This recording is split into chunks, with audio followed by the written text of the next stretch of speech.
Filipinos have become more conscious of their financial status amid this pandemic, a survey by an insurance company revealed. Tonight, we have motivational speaker and entrepreneur Sanchez to talk about how a positive mindset can lead to financial abundance. Brother Bo, thank you so much for joining us on The Final Word. All right, we are a year and a half into the pandemic. We are still in uncertain times. Many have lost their jobs. Many have used up their savings. So what should be our mindset as we continue to ride through these rough roads? Yes, I tell people that they must stop waiting for, going back to the normal, going back to what was before, and there are people who do that. They're just waiting, and I tell them, no, stop waiting. You've got to be able to prosper in your now, which is in the pandemic. There is a crisis going on, but find a way to prosper now, move now, stop waiting, stop, siguro, the crisis will end and then it will go back. No, that's the first thing. You've got to do something now. Number two, you've got to explore. You've got to find ways and be willing to fail, because every time you learn something new, you're going to fail. That's fine. The third thing is to be able to be grateful. And this is, a lot of people tell me they're overthinking, mental health issues are there. And I tell them, no, you've got to be able to stop overthinking and start overthanking, to be able to have a grateful heart and to say thank you for life. If there's food on the table, thank God. If there is, a roof over your head, you've got family, if there's a means of income that you have, that's true. Be thankful, because this is what's going to happen. When you're grateful, you will see the blessings that are there in front of you, and then you will attract more blessings. When you are not grateful, that's when worry comes, that's when fear comes. And I always tell people, if there's one thing that you must do, it's having a grateful heart to be able to overcome the crisis that's happening right now.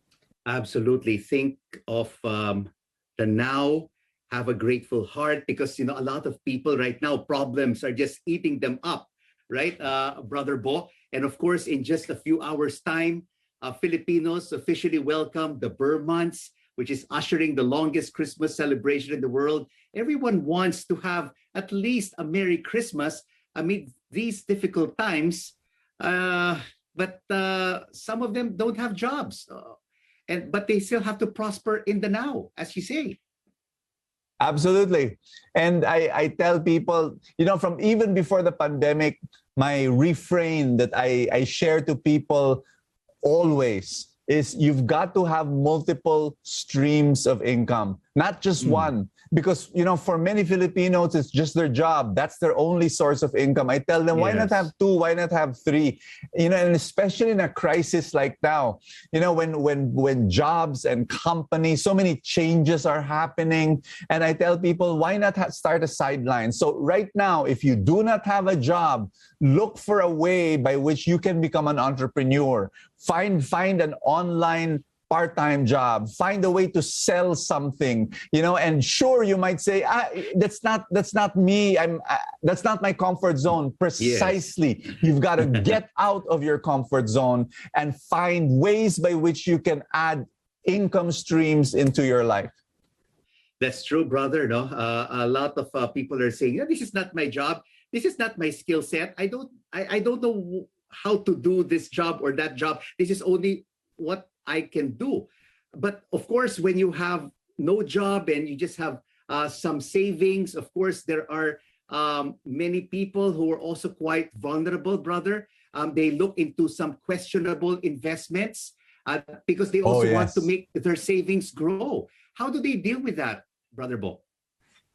Yes, one of the problems that I find among Filipinos is that they have a very low financial IQ. Not everybody, but there are a lot of them. It has been my crusade over the past 20 plus years, teaching people how to work with money. For a lot of people, money is a bad thing. Money is something that, only people who are far from God, those are the people who really study about money and obsess with money. And so if you're supposed to be close with God, you shouldn't study about it too much and you shouldn't think about it too much. That's wrong. Money is not evil. It can be evil, but money can be very, very good. It can be a blessing. I run orphanages. I run homes for the abandoned elderly. All of that requires money, and so money can be a great blessing. So I tell Filipinos everywhere, I tell everyone I talk to, you've got to raise your financial IQ. You've got to increase your financial literacy. That's the only way to fight scams. That's the only way for you not to lose money because you make the wrong investment choices. So number one, be able to watch. There's a lot of videos out there. You can listen to podcasts. You can go and hang out with people who are actually investing regularly, people who know what they're doing, talk with these people. We are shaped and influenced by the people around us. I was just listening to Steve Harvey just a while ago. He was saying, if 9 of your friends are broke, most likely you'll be the 10th person who will be broke. I'm not saying remove those friends. No, you're supposed to help them. But maybe you need to add to your friends people who are investors, people who are entrepreneurs, and then grow with them.